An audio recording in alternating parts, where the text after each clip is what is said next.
The Tao Te Ching, the classic scripture and foundational philosophy of Taoism, proclaims a journey of 1,000 miles begins with a single step.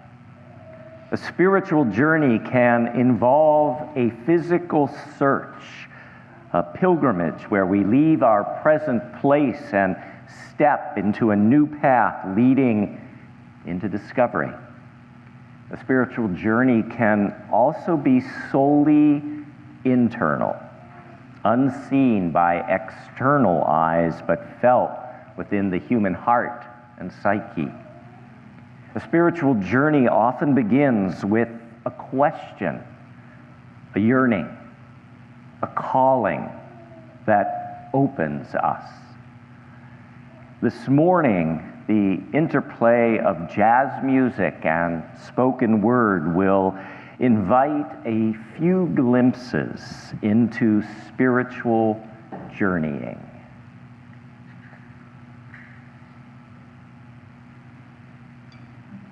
The Journey by Mary Oliver.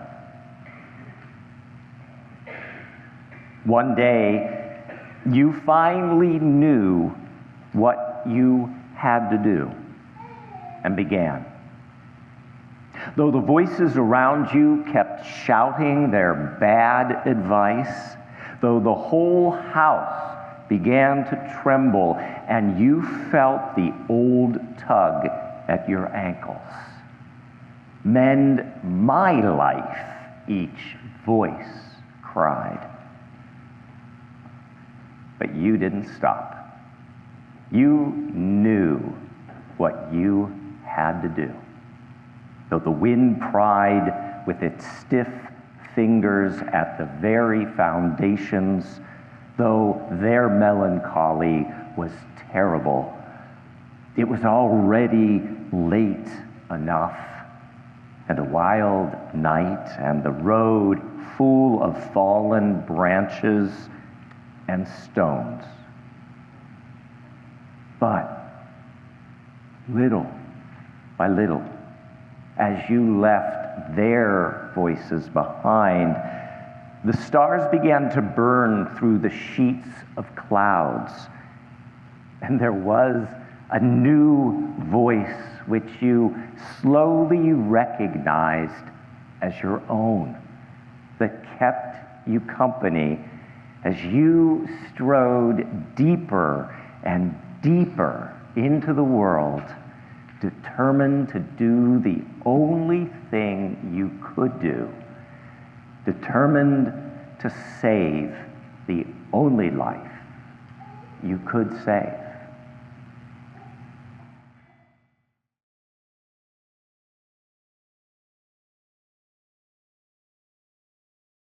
These words are from physician and poet Dr. Martina McGowan. Lost Song. In the beginning, there was sound, muted. Perhaps a melody hummed to us in the void. A word becomes a line, becomes a song. The rhythm lost at birth. Circles of love build and release. We love and let go, love and let go. Spirit bruised many times, betrayed by life, betrayed by death. Mended but changed. Forward, backward, we weave our way until we meet ourselves once again. And maybe that's how it ends. The original song finally remembered.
Good afternoon. Actually, I guess it's still morning though, isn't it? Good morning. In the past, when I heard the word pilgrimage, I thought of traveling to a faraway sacred site, a place that calls us to remember, to reflect, and to be changed. The site could be Jerusalem, Mecca, or the long walk on the Santiago. Now when I think of pilgrimage, I recall a brief walk from a New York City hotel room. The journey was short. However, the inward spiritual journey was very deep. I was honoring the memory of those who lost their lives in the tragedy of 9/11. As is characteristic of all pilgrimages, this experience connected me with something larger than myself. As I approached the memorial, I could hear birds singing and whispered voices.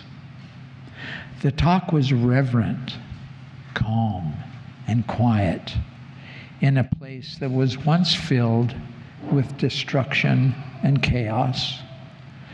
People's attention was focused on two very large reflecting pools. Pools that mark the footprint of the once magnificent Twin Towers. Pools surrounded by bronze panels with the names of 2,983 victims engraved. My stomach lifts into my chest as tears flow down my cheeks. I slowly walked around each pool, often touching the engraved names. I wondered who they left. Who continues to grieve for these tragically cut short lives? I'm aware the process of pilgrimage includes remembering, touching, and honoring. In this way, each life is remembered. The courage of the first responders is also remembered. When 9/11 happened, many of us have vivid memories of our lives at that time. For hours, I stared at a TV screen, watching over 350 brave men and women loaded with 60 to 100 pounds of equipment, entering burning buildings without returning. And when I witnessed the collapse of each building, internally I collapsed. It is this event and these lives that I honored in my pilgrimage from my New York City hotel room to the site of the 9/11 memorial. It was not an easy experience.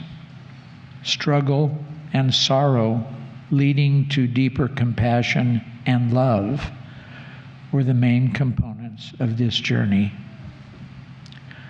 For whatever pilgrimages each of you have taken, I hope you will carry the memory of that pilgrimage and its meaning in your hearts.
The final reading this morning is adapted from a poem by Dr. Martina McGowan, What Remains?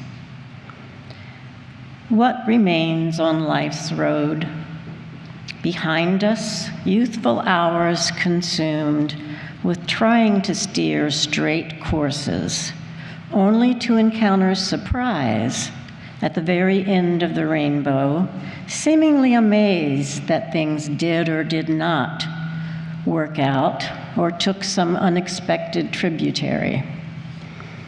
What remains on life's road? The clues left behind us counsel us like fall leaves strewn on a mountain road, fixed in place by the dew or rain, waiting for us to gather them, call them our own, and embrace the lessons they have learned about letting go. What remains on this road? As we shed the old self, blossoming into something new or finding new streets we have never trod or even thought to step upon, always learning, always searching. Love grows and expands, fills up our being. Death, our second chair, our understudy, patiently waits for us to join her in rest. We anticipate her final embrace, fearless, but not yet content to leave the work of life for the young to build upon or discard. What remains of this road? Time, which always seems more precious and better used when it is scarce. What remains of this road? More road to explore. It matters not that the road behind us is long.